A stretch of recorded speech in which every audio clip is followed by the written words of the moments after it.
warahmatullahi wabarakatuh.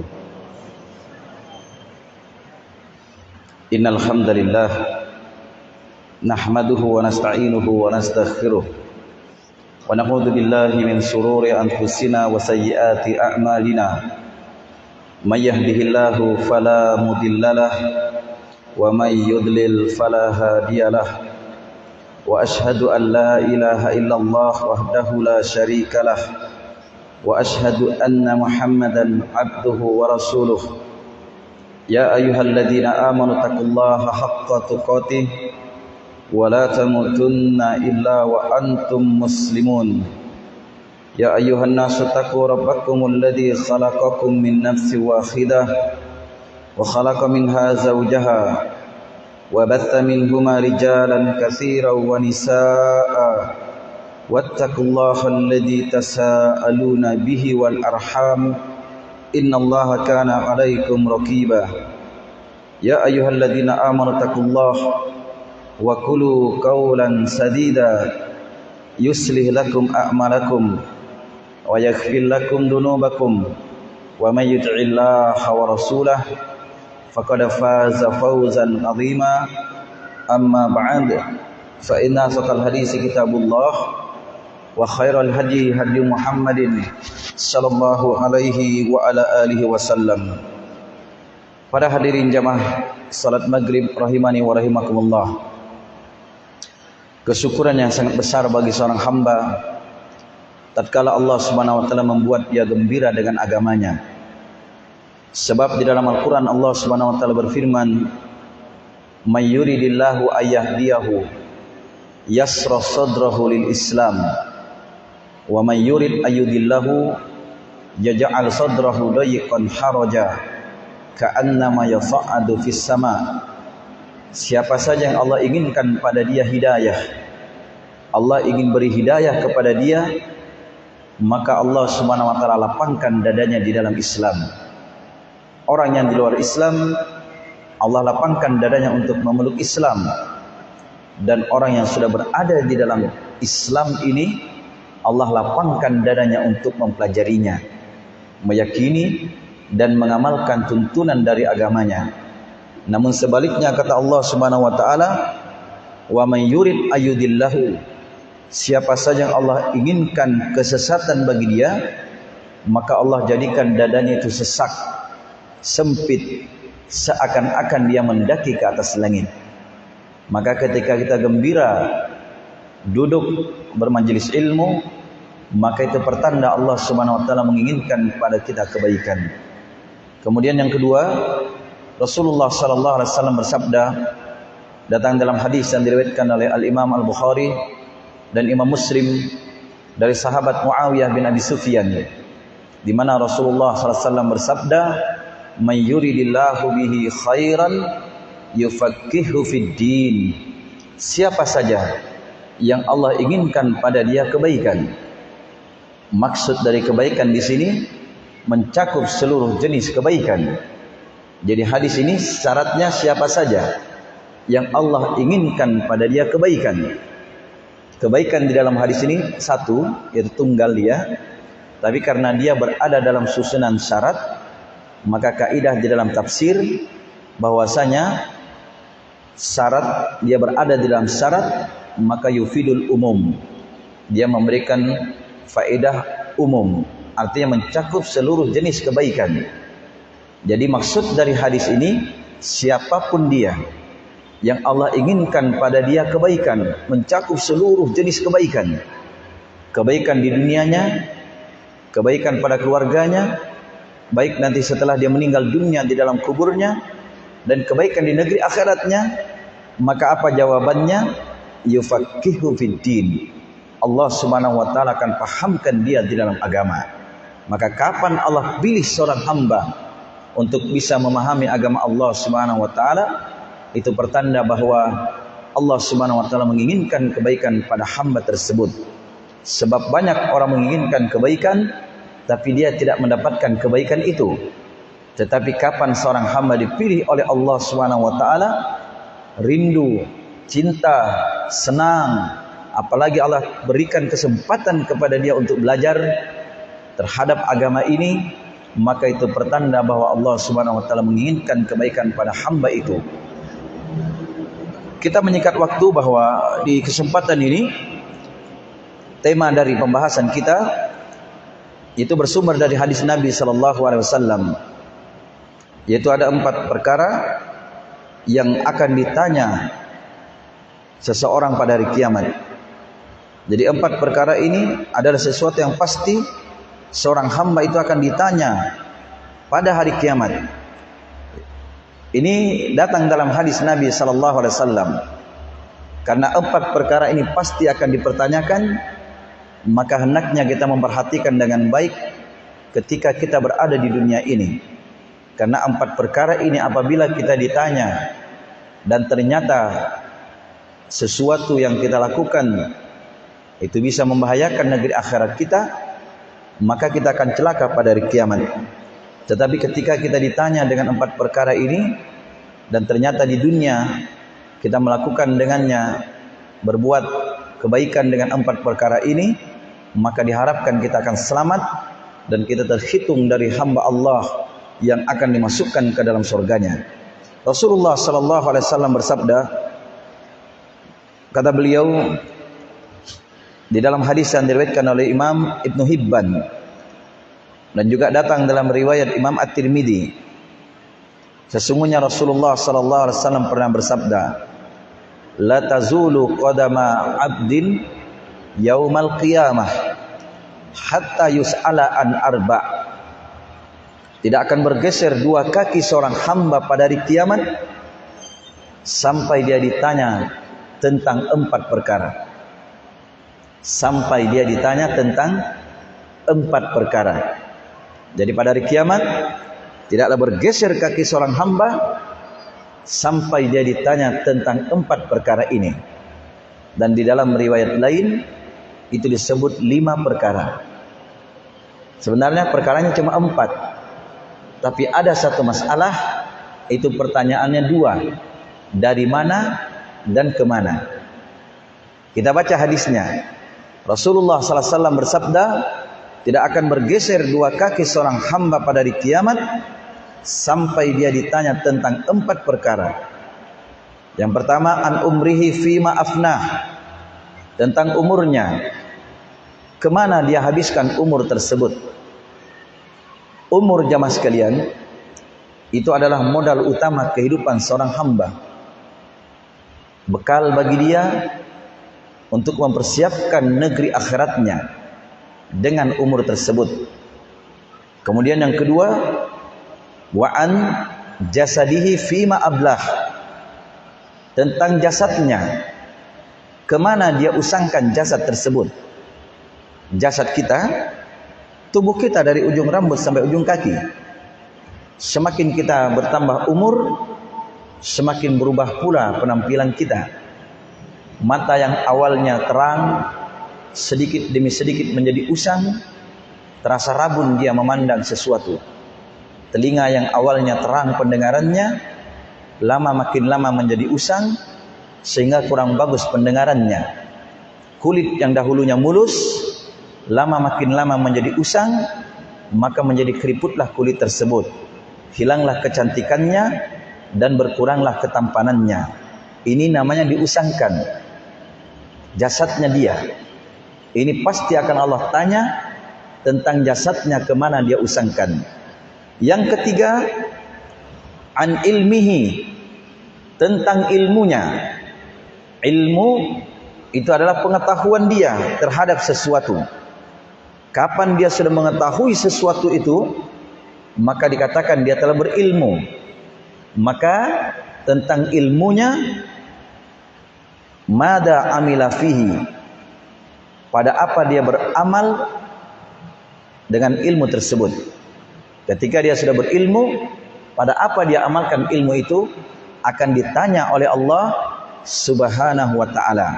Berapa sudah? 3. Yang pertama tentang umur, kemana dia habiskan. Yang kedua tentang jasad, kemana dia usangkan. Yang ketiga tentang ilmu, pada apa dia amalkan ilmu tersebut. Sekarang yang keempat, Ini yang masuk 2 pertanyaan. Yang keempat masuk padanya 2 pertanyaan. Wa an malihi, dan tentang hartanya.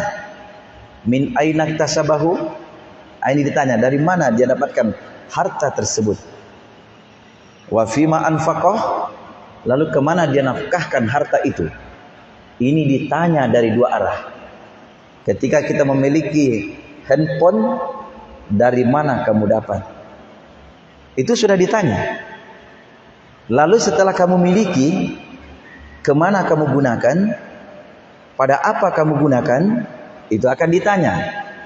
Harta itu segala yang kita miliki. Itu harta kita, bukan hanya uang. Lalu perhatikan dari mana dia dapat dan kemana dia gunakan. Ini 2 pertanyaannya tentang harta. Baik, kita lihat hadis ini.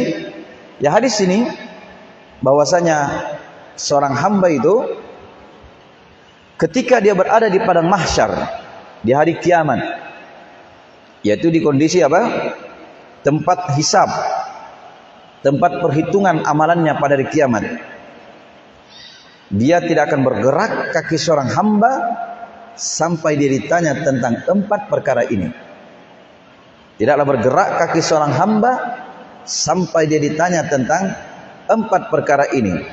Yang pertama, tentang umurnya. Apa itu umur? Umur itu adalah kehidupan yang kita lewati sejak kita lahir sampai kita meninggal dunia. Ini umur kita. Allah berikan umur berapa kita di situ. Kita lewati umur ini setiap hari pasti berkurang, tidak bertambah. Ya, kalau dalam hitungannya bertambah. Berlalu tahun, bertambah umurnya jadi 2 tahun. Berlalu tahun jadi 3 tahun. Berlalu lagi waktu-waktu menjadi 25 tahun umurnya. Berlalu lagi jadi 45 tahun umurnya. Kan begitu? Berarti semakin sedikit persediaan kehidupannya. Maka umur yang kita lewati ini sampai kita meninggal dunia, itu Allah tanya nanti. Fima afnah, pada apa dia habiskan umur tersebut. Allah tanya kita tentang umur kita. Karena itu di dalam hadis yang diriwayatkan oleh Al-Imam Al-Bukhari, Rasulullah SAW bersabda, "A'dzarallahu ila mri'in akhara ajalahu hatta sittina sanah." Allah Subhanahu wa taala memberikan udzur kepada seorang hamba untuk mengakhirkan umurnya sampai 60 tahun. Kata para ulama, diberikan udzur pada seorang hamba sampai 60 tahun ini, apakah dia menjadi baik atau tidak. Tapi kapan lewat ini dia tidak baik-baik juga, itu dikhawatirkan dia akan celaka ketika dia meninggal dunia. Ini umur ya, diberikan udzur, artinya agar dia bertobat di situ, agar dia mempersiapkan dirinya untuk menyambut kematian dia. Karena kita hidup itu pasti berjalan menuju yang namanya kematian. Dan tidak ada seorang pun, kata Imam Ibn Qayyim, bahwa setiap kita ini musafir semuanya. Dan tidak pernah kita berhenti dari safar kita sampai kita meninggal dunia. Karena itu orang yang safar, kita harus dia memikirkan apa yang harus dia persiapkan untuk tujuan dia yang sebenarnya, negeri akhirat.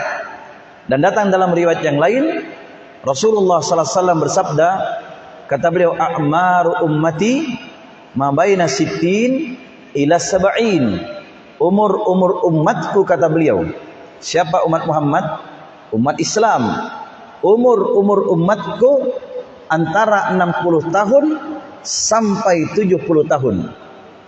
Wa aqalluhum, kata beliau, dan sangat sedikit dari mereka ini yang melampaui umur 70 tahun.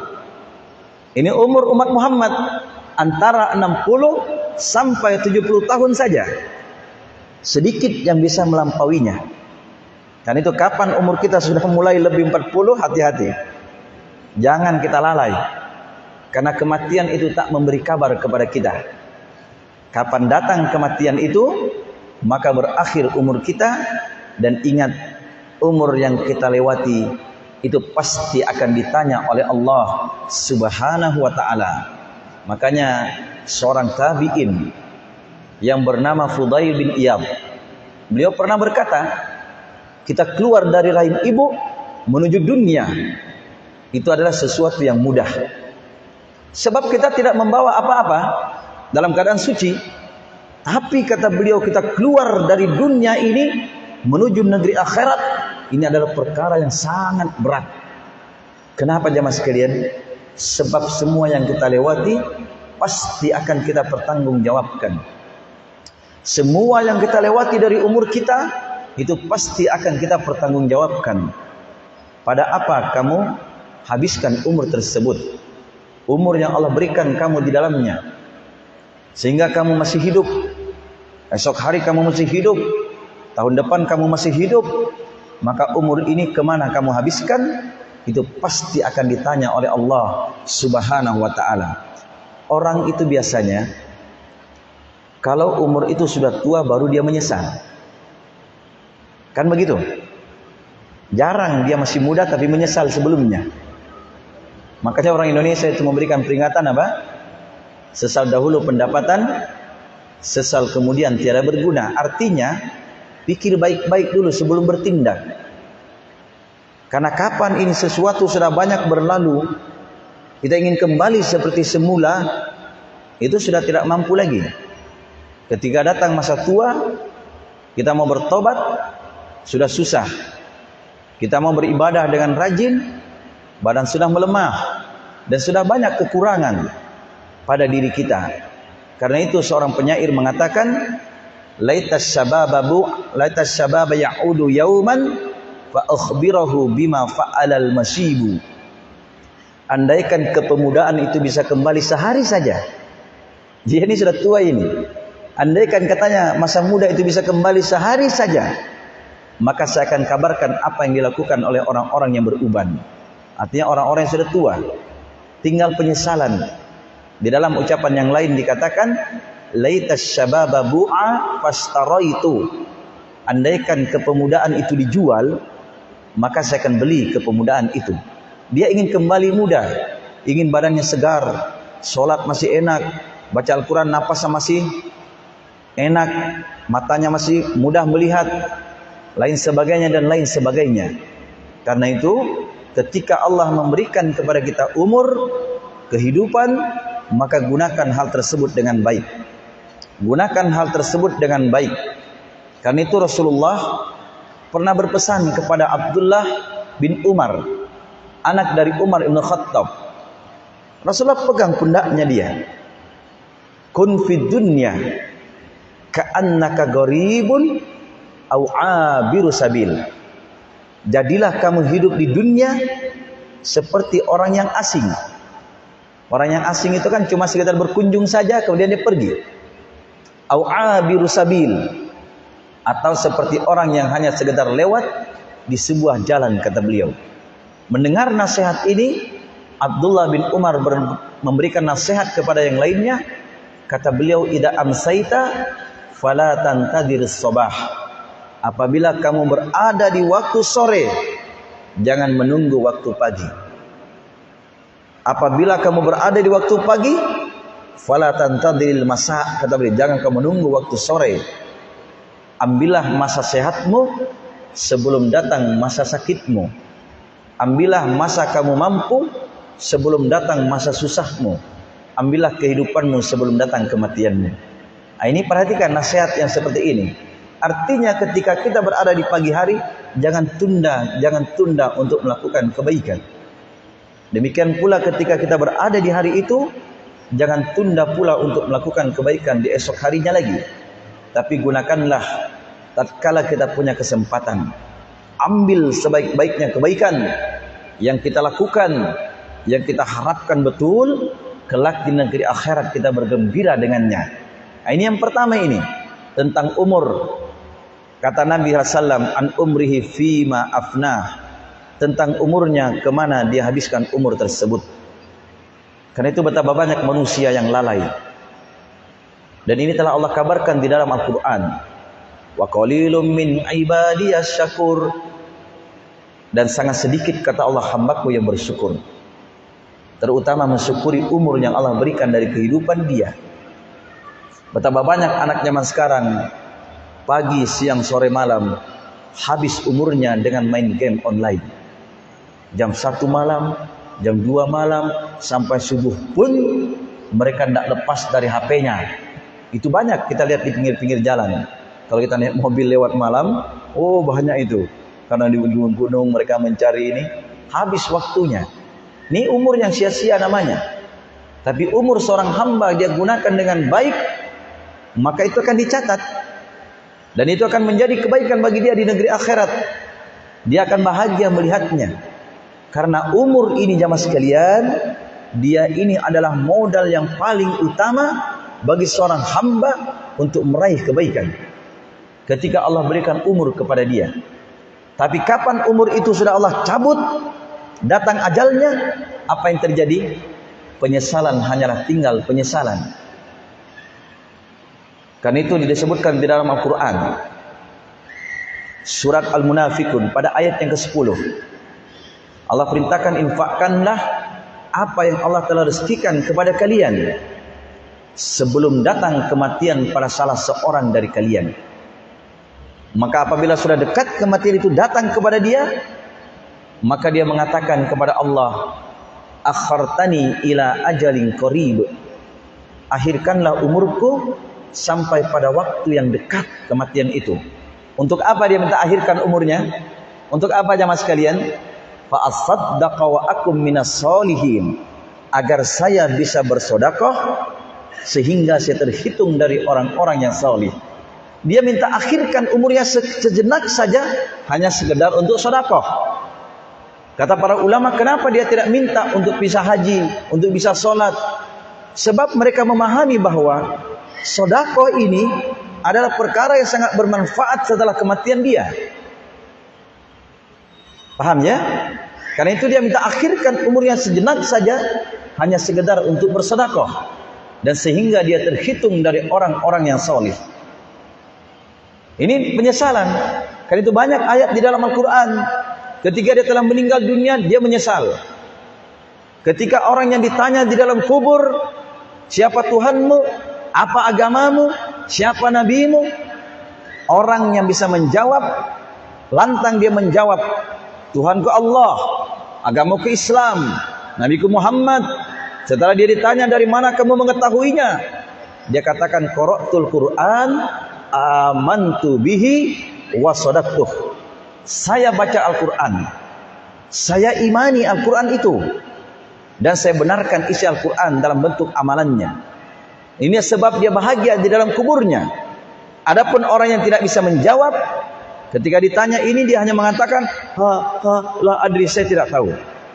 Setiap kali pertanyaan itu diajukan kepada dia, lalu dia katakan, terakhir dia katakan, sami'tun nasa yaquluna qaulan faqultuhu kama qalu.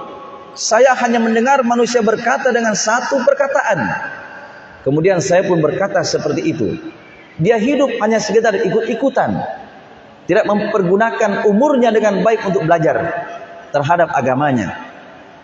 Penyesalan jamaah sekalian datang dalam Al-Quran.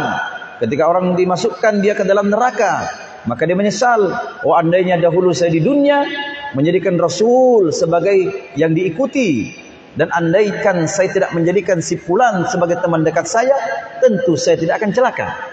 Itu penyesalan, hanyalah tinggal penyesalan. Karena itu jamaah sekalian, ketika Allah masih memberikan umur kepada kita, perbanyak istighfar, perbanyak taubat, dan perbaiki ibadah kita. Jangan dilupakan, hanya sebagian manusia itu berbeda. Kalau urusan dunianya tidak mau luput. Kalau kerja masuk jam 7, pulang jam 5, harus itu. Kapan terlambat sedikit ketakutan dia, ceklok, kan begitu ya. Orang kerja di perusahaan, kerja di ini, kerja ini. Pedagang juga begitu, kalau terlambat takut tidak ada pembeli. Tapi kalau urusan akhiratnya, nanti mau saja. Nanti mau saja. Kalau tua baru saya bertobat. Kalau sempat. Sudah tua pun ingin bertobat nanti. Kalau sudah mau mati. Sudah mau mati pun tidak sempat lagi. Kan begitu. Karena itu gunakan kesempatan yang Allah masih berikan kepada kita, sehingga Nabi mengingatkan kepada kita, aktsiru dzikra hadimil ladzat al-maut. Perbanyaklah mengingat penghancur keledatan, pemutus keledatan dunia itu, yaitu kematian, kata beliau. Nabi ingatkan agar kita memperbanyak mengingatnya, supaya ketika kita mengingat di masa kita lapang, itu akan mempersempit kita, supaya kita tidak lalai. Dan kalau Allah berikan kita kesempitan dalam hidup dengan mengingat kematian, itu akan melapangkan kehidupan kita. Ini yang pertama, jamaah sekalian. Adapun yang kedua, di dalam hadis ini Rasulullah SAW bersabda, yang akan ditanya tentang apa? Wa an jasadihi fima ablah, tentang jasadnya, pada apa dia usangkan jasad tersebut. Ketampanan, kecantikan, pandangan mata yang bagus, pendengaran yang bagus, kemana dia usangkan semua itu. Ketika telinganya bagus mendengar, pernahkah dia mendengarkan ayat Allah? Seringkah dia mendengar pengajian, mendengarkan hadis-hadis Rasul, sehingga dia pahami dengan hatinya? Dia punya penglihatan, pernahkah dia gunakan untuk membaca ayat-ayat Allah? Kan begitu. Jasadnya yang Allah berikan ketampanan kepada dia, kulit yang mulus, kemana dia gunakan? Wajah yang cantik, kemana dia gunakan? Apakah dia gunakan dalam kebaikan atau dalam keburukan? Ini tentang jasadnya. Tentang jasadnya. Karena pada hari kiamat, ketika lisan ini dikunci oleh Allah Subhanahu wa taala, maka kulit akan bersaksi. Semua berbicara anggota tubuh kita, bersaksi terhadap apa yang pernah dia lakukan. Terhadap apa yang pernah dia lakukan. Karena itu ada seorang tabi'in, dia bernama Urwah ibnu Zubair. Ini diantara seorang yang dikenal dengan ahli sorga. Urwah ibnu Zubair ini suatu hari kakinya terinfeksi dan mengharuskan dipotong. Setelah kakinya dipotong dan dia pun pingsan. Setelah itu disiram kaki yang terpotong ini dengan minyak zaitun yang sudah dipanaskan. Pingsan dia. Setelah dia sadar dari pingsannya, dia tanya, mana tadi kaki saya? Setelah itu diberikan kepada dia, dia pandangi kaki ini. Sungguh, kata beliau, Allah telah memberikan kepadaku 4, 2 tangan, 2 kaki. Allah hanya ambil 1 saja. Ternyata masih 3 yang Allah sisakan buat saya. Lebih banyak nikmat. Kan begitu? Dan kata beliau, kaki ini saya bersaksi, dia kelak akan menjadi saksi bagiku bahwa saya tidak pernah melangkahkan dia ke tempat yang dimurkai oleh Allah Subhanahu wa taala. Bisa kita bertanggungjawabkan jasad kita seperti itu? Mata kita, telinga kita, kalau buka aplikasi HP keluar lagi iklan yang orang telanjang, tambah pelototi lagi, bagusnya. Ikut dia sudah, pandangannya ditanya. Telinganya, ketika ada orang mengaji marah, tapi ketika ada musik senang, ditanya juga itu. Ini bukan kata saya, ini Nabi sebutkan. Tentang jasadnya itu akan ditanya, kemana dia usangkan jasad tersebut. Kecantikan kita, para wanita yang buka jadi make up, sampai alisnya pun dicukur supaya perasaan cantik, tapi perasaan dia saja ya. Kadang orang bukan menganggap dia cantik, sebab Nabi menganggap bahwa orang yang mencukur alis itu bukan cantik. Itu dilaknat, kata Nabi, wanita yang mencukur alisnya. Wanita yang mentato mukanya itu dilaknat. Laknat itu artinya dijauhkan dari rahmat Allah.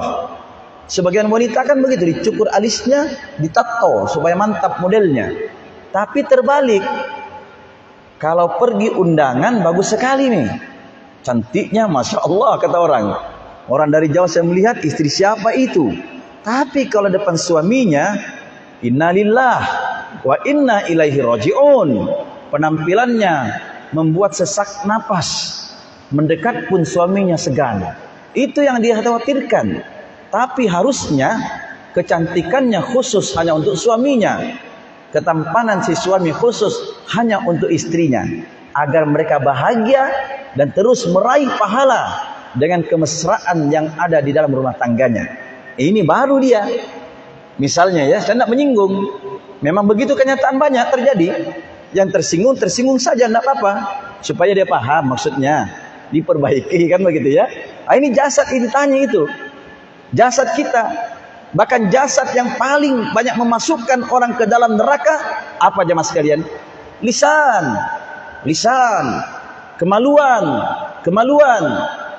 Bahkan Nabi berani menjamin dua perkara ini.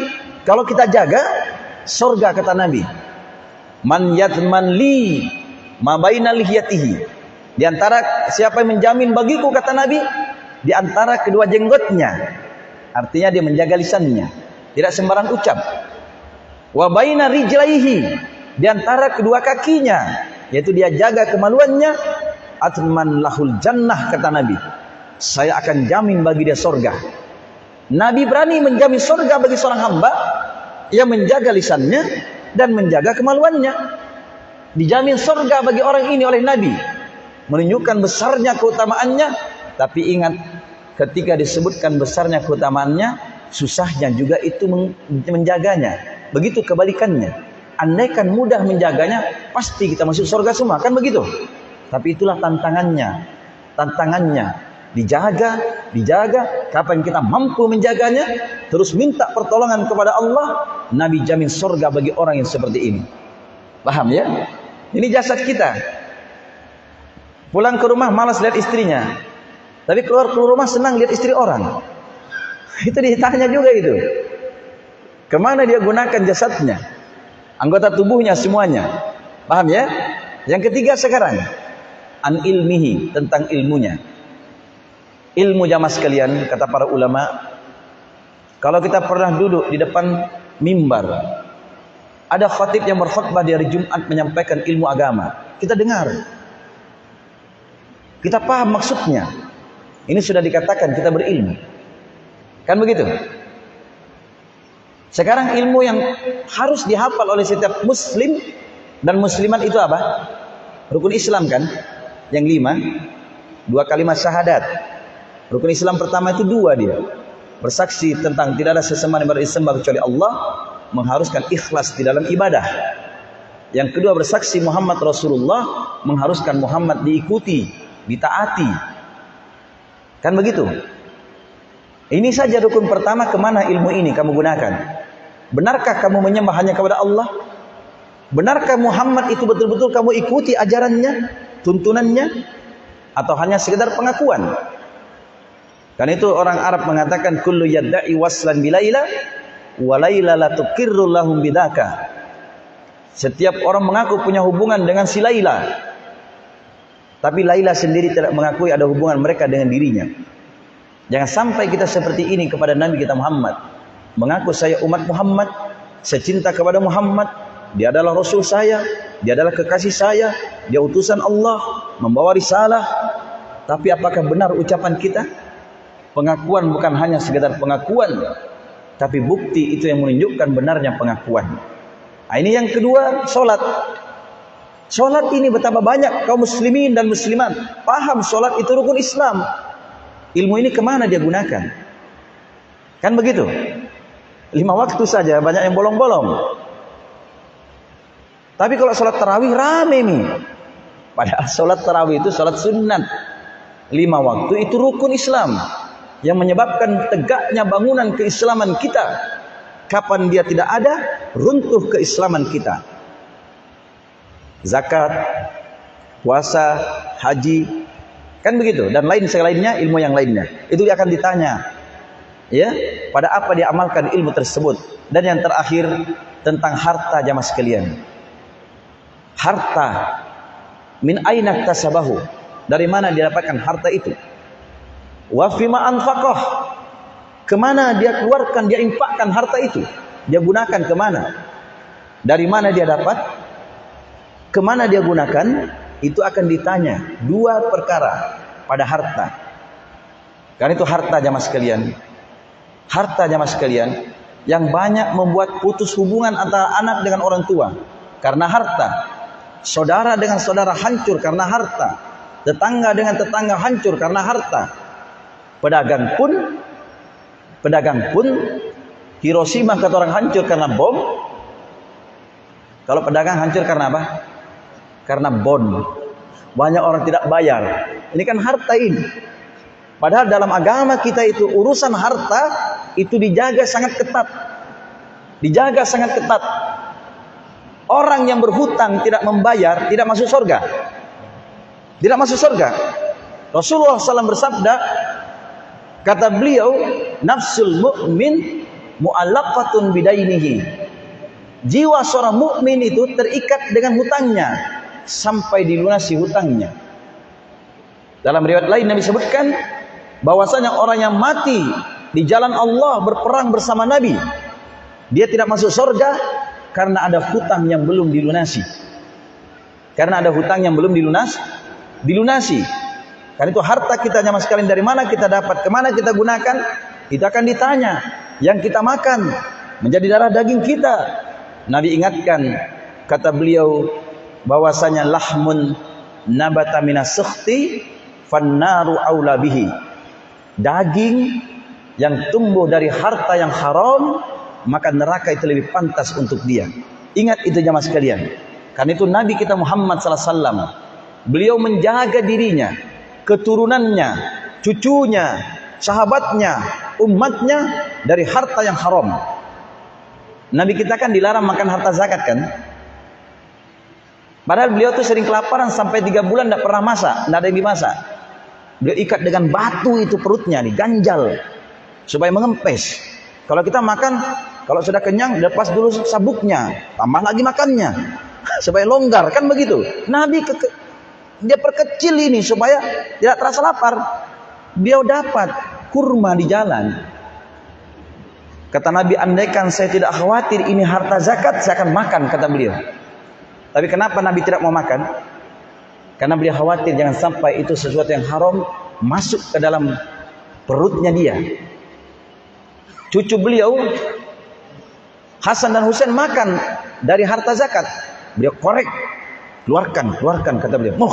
Kita dilarang, kata beliau, makan harta zakat. Abu Bakar, sahabat yang mulia dari para sahabat, pernah diberi makan oleh seorang budak. Budaknya dia makan. Abu Bakar selesai makan, budaknya bertanya, kamu tahu tidak makanan itu dari mana? Kata Abu Bakar, ya, dari mana kau dapat? Katanya, makanan yang kamu makan itu saya dapat dari harta perdukunan saya di masa jahiliyah. Itu yang kamu makan. Tapi kadang saya tidak pandai mendukun, cuma ada orang sakit, saya pura-pura dukun-dukuni, dikasih harta itu yang kamu makan. Abu Bakar korek mulutnya, dia muntahkan. Kata Abu Bakar, andaikan harta ini tidak keluar, makanan ini tidak keluar kecuali dengan ruh saya, maka saya akan keluarkan, kata beliau. Paham ya? Siapa imam kita di Indonesia ini? Imam Syafi'i kan? Ya. Siapa imam yang terkenal dalam hadis? Imamul Bukhari kan? Ini mereka kenapa bisa menjadi imam kaum muslimin? Orang yang salih. Bapak mereka ditanya, kenapa anakmu bisa seperti itu? Bapaknya menjawab, saya tidak mengetahui kalau ada pernah makanan yang haram saya masukkan dalam perut mereka. Perhatikan ya, saya tidak mengetahui kalau ada makanan yang haram yang pernah saya masukkan ke dalam mulut mereka. Kan itu Rasulullah bersabda terakhir ya, sebelum kita tutup, kata beliau, innallaha thayyibun la yaqbalu illa thayyiban. Sesungguhnya Allah itu maha baik, tidak menerima kecuali yang thayyib saja, yang baik-baik saja. Allah maha baik, tentu tidak menerima kecuali dari yang baik-baik saja. Hadis ini pernah digunakan oleh Imam Abu Hanifah ketika melihat orang mencuri buah. Dia curi buah, dia sedekahkan. Beliau perhatikan ini. Oh, dia curi baru sedekahkan. Dia datangi, tadi saya lihat kamu ngambil barangnya orang, lalu kamu sedekahkan. Kenapa begitu? Kata orang itu begini, kalau saya mencuri kan dapat 1 dosa. Kita akal-akalan ya, perhatikan ini. Ini banyak orang kalasi di sini begini. Tapi kalau saya sedekahkan, kan dapat 10 pahala. Dosanya 1, pahalanya 10. Berarti kan masih ada 9 ya. Menurut dia, tidak begitu kata beliau. Innallaha thayyibun la yaqbalu illa thayyiban. Allah itu maha baik, tidak menerima kecuali dari yang baik-baik saja. Karena itu jamaah sekalian, harta haram kita sedekahkan tidak bermanfaat. Kita pakai untuk ibadah, tidak diterima ibadah kita. Sebab Rasulullah bersabda, Ya, bahwa Allah itu tidak menerima sedekah min gulul, dari harta rampasan. La sedekah min gulul, kata beliau. Tidak ada sedekah dari harta gulul. Dan demikian pula Rasulullah SAW bersabda, kata beliau lanjutan dari hadis tadi ya, terakhir kata beliau, dia sebutkan ada seorang yang mengadakan safar, musafir. Musafir itu Nabi sebutkan tidak ditolak doanya dalam hadis lain. Tidak ditolak. Lalu dia rambutnya kusut, pakaiannya berdebu, menunjukkan dia safar yang panjang. Betul-betul safar yang susah. Dia angkat tangannya ke langit. Ya Rabbi, ya Rabbi. Dia panggil, wahai Tuhanku, wahai Tuhanku. Ini syarat-syarat diterimanya doa sudah ada pada dia. Dia musafir, tidak ditolak doanya. Dia angkat tangannya, Allah malu tidak mengabulkan doa hamba sampai hamba menurunkan tangannya kan. Lalu dia panggil lagi, wahai Rabbku, wahai Rabbku, menunjukkan ketundukan dia. Tapi kenapa tidak dikabulkan doanya? Perhatikan kata Nabi, wa mat'amuhu haramun. Makanannya haram. Wa masrabuhu haramun. Minuman yang haram. Wa malbasuhu haramun. Pakaiannya haram. Wa gudiya bil haram. Dia dibuat tumbuh dengan sesuatu yang haram. Lalu bagaimana kata Nabi doanya bisa dikabulkan? Perhatikan ya mas sekalian. Bagaimana doanya bisa dikabulkan? Karena harta yang haram. Karena itu jamaah sekalian, bersihkan harta kita dari sesuatu yang haram. Kalau kita ada kaitan dengan manusia, selesaikan ketika di dunia ini, sehingga Allah mengampuni kita. Dan kita jaga diri kita dari perkara yang haram. Karena ingat, rezeki itu jamaah sekalian pasti datang kepada kita sesuai dengan takarannya. Dan tidak akan tertukar. Hanya saja di dalam mendapatkan rezeki ini, ada jalannya jalan yang haram, ada jalannya jalan yang halal. Tapi yang sampai kepada hamba itu sesuai dengan takarannya. Karena itu jamaah sekalian, carilah yang halal, itulah yang diberkahi. Tinggalkan yang haram, karena itulah yang dimurkai. Sampai di sini barangkali karena waktu sudah masuk waktu Isya. Jadi saya ingatkan kembali bahwa kata Nabi SAW, tidak akan bergerak dua kaki seorang hamba pada hari kiamat kecuali ditanya tentang 4 perkara. Umurnya, kemana dia habiskan umur tersebut. Jasadnya, kemana dia usangkan jasad tersebut. Dalam riwayat lain dikatakan wa an syababihi, tentang kepemudaannya, pada apa dia habiskan kepemudaan tersebut. Yang ketiga, tentang ilmu pengetahuan yang telah diketahui, pada apa dia amalkan ilmu itu. Dan yang keempat, 2 pertanyaannya tentang harta, dari mana dia dapat dan kemana dia gunakan. Biasanya yang haram didapat dengan yang haram, lebih digunakan lagi kepada yang haram. Yang kalau dia dapat dari sesuatu yang haram, dia gunakan pada kebaikan, pasti tidak akan diterima. Tapi kalau dia dapat dari yang halal, dia gunakan pada yang halal, ini yang akan diterima dan akan berkah. Allah akan menjamin kehidupannya, kebaikan dunia dan akhiratnya. Semoga Allah mengampuni kehilapan kita. Semoga Allah merahmati kita. Semoga Allah menjauhkan kita dari rezeki-rezeki yang haram. Semoga Allah membukakan kepada kita rezeki-rezeki yang halal. Semoga Allah mewafatkan kita di atas Islam dan sunnah. Semoga Allah Subhanahu wa taala menggabungkan kita di dalam surga Firdaus bersama para nabi dan para rasul. Amin ya rabbal alamin. Kurang lebihnya saya mohon maafkan. Allahu taala a'lam.